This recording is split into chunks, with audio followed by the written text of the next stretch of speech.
Salut à tous, aujourd'hui dernière vidéo de cette série de ce défi. Et aujourd'hui la question c'est pourquoi votre projet, votre site ne décolle pas. Et là je vous dirais c'est pour fermer on va dire ce gros défi parce que c'est une question qui est assez large. J'ai abordé beaucoup de points, tant au niveau SEO que marketing, que business, que motivation. Et pourquoi votre projet ne décolle pas, c'est une question très complexe, c'est une question qui ne peut pas se traiter en 5 minutes, ça c'est clair. En tout cas, il faut, je pense, chercher qu'est-ce qui vous correspond déjà. Qu'est-ce qui vous correspond, qu'est-ce qui est en rapport avec votre valeur, votre manière de travailler, de fonctionner. Il faut essayer de trouver quel est votre chemin, ça c'est extrêmement important. Pourquoi je fais tout ça ? Pourquoi j'ai décidé de me lancer en tant que consultant SEO pour ma part? Pourquoi j'ai décidé de faire du personal branding? Pourquoi je vais utiliser le SEO, peut-être de la publicité, etc., etc. Toujours pourquoi? C'est la question, pourquoi? Et les enfants disent tout le temps pourquoi, et je pense que c'est pas pour rien, c'est que ils ont beaucoup de choses à apprendre les enfants. Et ben, je pense que nous aussi, on a aussi beaucoup à apprendre quand on fait une entreprise, parce que c'est un petit bébé quoi. C'est un projet avec tout ce que ça comporte, c'est-à-dire qu'on a le site internet, mais on a aussi tout l'administratif, tous les clients à gérer, toute la prospection, puis l'image de marque, et puis peut-être pour certains des crédits à n'en plus finir à gérer. Et donc, je vous dirais que pour que votre projet décolle, il faut justement essayer d'aller étape par étape et ne pas se presser. Ça, je pense que c'est primordial. Il ne faut pas être trop capricieux. Il ne faut pas vouloir aller trop vite. Il faut prendre le temps de faire les choses. Il faut à tout prix que vous compreniez qu'on doit déjà étudier en fait notre projet. C'est pas pour rien si les business models, les business plans existent, business case, ce que vous voulez, bref, il y a plein de trucs pour créer son entreprise. Étudiez votre marché, étudiez votre produit, ce que vous voulez faire. Qu'est-ce qu'on peut faire avec votre produit? Quels sont mes clients? Qu'est-ce qu'ont mes clients dans leur tête? Et à partir de là, vous pourrez vraiment comprendre que c'est extrêmement simple en fait de dessiner une route. Après, quand on a dessiné la route, il faut l'arpenter et il faut essayer de se mettre au travail. Et ça, je pense que c'est le plus difficile. C'est que la stratégie digitale, comme je l'ai expliqué dans la première vidéo, et vous voyez que premier, dernier, c'est pas pour rien, j'ai commencé avec une vidéo sur la stratégie digitale où je disais il faut étudier ses cibles, il faut faire des objectifs principaux, secondaires, avoir une vision long terme et court terme en même temps, etc. Et définir qu'est-ce qui est bon pour moi, en fonction de mon budget, en fonction de mes clients, en fonction de mes ressources en interne, etc. Essayer de créer un planning. Et je vous dirais, il faut vous faire accompagner déjà par des bonnes personnes, que ce soit des consultants, que ce soit des gens de votre famille, des amis. Il faut essayer d'en parler et de savoir si ça a du bon sens. Parce que l'entrepreneur, il a du bon sens. Il veut rêver. Ça, c'est clair que moi, j'ai toujours été quelqu'un qui avait plein d'idées dans la tête. Honnêtement, des idées, j'en ai dans les cartons, quoi. Et si vous allez voir toutes les pointures qui réussissent, et tous les entrepreneurs qui réussissent, on a des idées dans la tête. C'est juste qu'on n'a pas forcément, comme on dit, le temps de le faire. Mais prenez le temps de le faire. Prenez le temps de vous amuser. Prenez le temps de vous amuser, d'y aller étape par étape et de mesurer en fait l'impact de ce que vous avez fait. Moi, vous savez, j'ai appris pendant 2 ans et demi, 3 ans avant de me lancer. J'ai eu mes premiers clients, tout ça, c'était pas des clients de folie, hein, honnêtement. Et on a tous démarré par là. Que je m'appelle Thomas Kubel, que je m'appelle Mark Zuckerberg ou ce que vous voulez, on a eu des tas de petits trucs, des tas d'erreurs, on a eu ensuite des trucs un peu plus moyens, et puis ensuite on a eu des gros clients.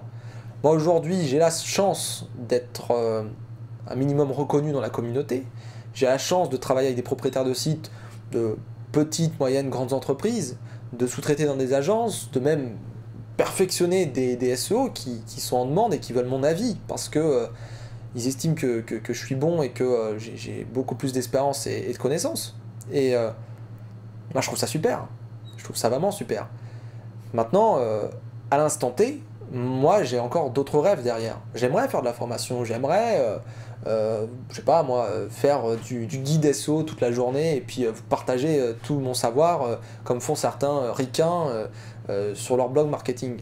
J'aimerais écrire un livre, même pour rien de vous cacher, hein, j'avais l'intention d'en écrire un et je me suis dit ça sera pour plus tard. Et toutes ces idées-là, il faut à tout prix en fait les garder quelque part. Moi j'ai un carnet de notes, un Moleskine, où dedans je marque mes idées. Je marque mes concepts. J'ai même des idées d'outils pour vous dire. C'est juste qu'il faut trouver les bonnes personnes, il faut les rencontrer. Alors j'ai eu la chance de rencontrer. Et à partir de là, vous allez faire des choses ensemble. Vous allez faire des choses extraordinaires. Et c'est comme ça que vous allez avancer. C'est là que vous allez voir que, oh purée, c'est pour ça que je fais ce métier. Parce que j'apprends tout le temps, je m'épanouis. Tout ce que j'avais dans la tête, tôt ou tard, bah, je ferai quand même une grosse partie de cette checklist. Mais il faut être patient. C'est de l'endurance. Vraiment, c'est de l'endurance. C'est comme quand on court. Au départ, les 5, 10, 15 premières minutes, si vous courez, bien sûr, vous faites du sport, il faut s'échauffer. Si vous allez trop vite, vous allez vous claquer. Vous allez tomber par terre et ça va être terminé. Donc il faut s'échauffer. Il faut essayer de comprendre un petit peu son rythme. Il faut essayer de s'écouter. Il faut essayer de voir voilà, dans quel état je suis aujourd'hui. Et une fois que vous êtes échauffé, que là vous êtes prêt à y aller vraiment sur un rythme plus soutenu, bah allez sur un rythme plus soutenu. Et puis là c'est de l'endurance. C'est de l'endurance parce que le marathon il est long. Le marathon c'est des dizaines de kilomètres. Et vraiment, l'entreprise c'est pareil. Bon, il n'y a pas 40 km dans le marathon, mais imaginez que les 40 km c'est vos 40 ans de travail, par exemple. Si vous restez sur l'optique qu'on a 40 ans de travail, même s'il y a plus ou moins pour certains, et bref, on s'en fout, c'est pas le sujet. Mais imaginez que les 40 km, c'est les 40 ans de travail. Ben, ces 40 ans de travail, il faut que vous fassiez 1 km par an. Donc, ce kilomètre, il est long. Vous allez à chaque pas, en fait, faire des choses. Vous allez faire un article de blog, vous allez avoir un échec avec un client, vous allez avoir des choses merveilleuses, mais aussi des choses pas faciles qui vont se passer. Moi aussi, hein, j'en ai eu. Hein. Faut pas croire que tout ce que je fais, je le réussis. Hein. C'est pas ça du tout. Et je vous dirais, pour les grosses pointures du référencement qu'on a en France, faut pas croire que ça a été facile pour tout le monde aussi. Et faut pas croire que ça a été facile pour toutes les personnalités, toutes les personnes que vous pouvez jalouser ou explorer sur Instagram. Parce que c'est des conneries. Enfin, c'est du bullshit. Et c'est là d'ailleurs où, bon, c'est ma petite parenthèse pour terminer, parce que ça fait quand même 31 vidéos que je fais, là j'en ai un peu marre, honnêtement. Mais vous prenez des vendeurs de rêves, alors ils disent hein, qu'ils ont fait des erreurs, mais toute leur réussite, etc., franchement, je me demande qu'est-ce que ça va donner dans quelques années, quoi. Quand ils vont se regarder, j'aimerais bien savoir qu'est-ce qu'ils vont penser de ce qu'ils ont fait, du chemin parcouru, ou même quand ils auront un âge vraiment beaucoup plus élevé, hein, 60, 70, 80 ans, peut-être, voilà, on sent, entre guillemets, la vie se terminer.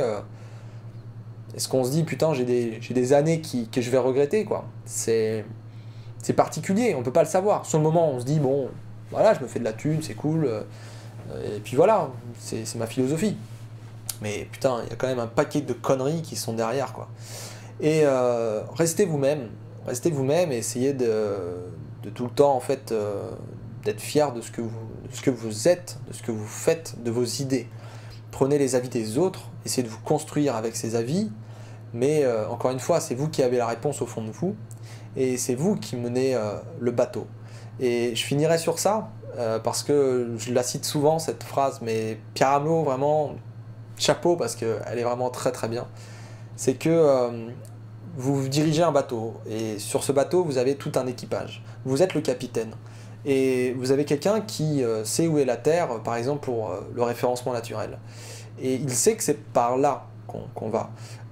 Et que c'est le raccourci, c'est le chemin le plus rapide. Mais il sait aussi qu'il y a des chemins qui sont plus longs et qu'on arrivera à bon port.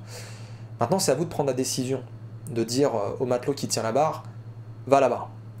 Et vraiment, si vous prenez des mauvaises décisions, c'est pas très grave, c'est juste que vous allez perdre du temps. Donc essayez d'écouter, de faire confiance, essayez de choisir votre équipage au mieux pour que tout se passe bien et que vous ayez les meilleurs conseils au monde en fait. Et comme ça, les décisions vont être beaucoup plus faciles à prendre. Et c'est là d'ailleurs où on dépasse en plus la logique du prix. C'est de se dire, ok, ouais, peut-être ça coûte cher un équipage, un bon équipage. Mais en attendant, le fait de le payer, je sais que je vais prendre des bonnes décisions et que je peux y aller, entre guillemets, finger in the nose. Parce que pour le coup, je vais y arriver et ça sera beaucoup plus facile pour moi. Parce que je sais que j'ai à côté de moi les meilleurs. Et il ne faut pas oublier aussi quelque chose, c'est que les meilleurs font aussi des erreurs. Voilà. Donc, passez une bonne fin de journée. C'était vraiment cool cette expérience. Et j'ai hâte de vous faire un retour en fait, sur le blog pour parler en fait, de l'impact que ça a pu avoir ces 31 vidéos. Je sais qu'il y a pas mal de monde à qui j'ai parlé qui vont partager ces vidéos, qui vont j'espère les apprécier et on verra bien ce que ça donne. Voilà. Sur ce, à très bientôt et puis n'hésitez pas à m'envoyer vos questions si vous voulez que je poursuive cette aventure un petit peu plus tard. En attendant, je vais aller retourner à mes activités. Allez, bye bye, merci.